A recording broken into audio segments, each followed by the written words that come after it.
The facts in this case demonstrate the presence of apparent danger to the officers. A North Carolina district attorney said on Tuesday he would not bring criminal charges for the fatal shooting of Andrew Brown Jr., a black man killed last month by sheriff's deputies, saying the killing was justified because he endangered the lives of the officers by driving toward them. Pasquotank County District Attorney Andrew Womble.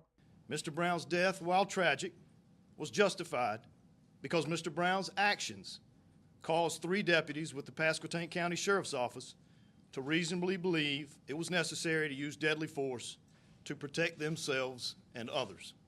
Deputies tried to arrest Brown last month on suspicion of selling illegal drugs. Womble said deputies arrived that morning to find Brown sitting in his car talking on the phone. They surrounded the car, ordering him to show his hands and attempting to open the car door. He played excerpts of video from the deputies' body-worn cameras, which he said showed that Brown rapidly backed up, pulling a deputy over the car hood. When the officers approached Brown with their guns drawn, his response was to maneuver his car and flee. Brown was undeterred by the officers yelling for him to stop, show me your hands, or by Deputy Lunsford attempting to open the driver's door. Even after backing into a corner with no escape, but to maneuver his vehicle directly at the officers, Brown continued the felonious assault by using his vehicle as a deadly weapon and made contact a second time with Deputy Lunsford. Law enforcement officers, particularly Deputy Lunsford, were on foot and directly in the path of the vehicle being operated by Brown.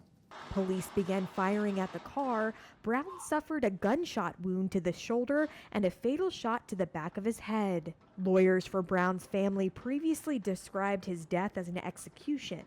Reporters at the news conference questioned the prosecutor, saying the video looked as if Brown had actually turned his car away from the officer. My determination. But if he was I'm gonna move along. decelerating, Thank you. if he hit Yes, the sir. brakes, Can you isn't be that so important? certain that he is using that car as a weapon when in the video, as this gentleman points out, it doesn't seem that clear that he's not trying to get away, that he's not turning away from the officers. The killing captured national attention, coming a day after former Minneapolis police officer Derek Chauvin was convicted of murdering George Floyd and fueled the debate of police treatment of Black Americans.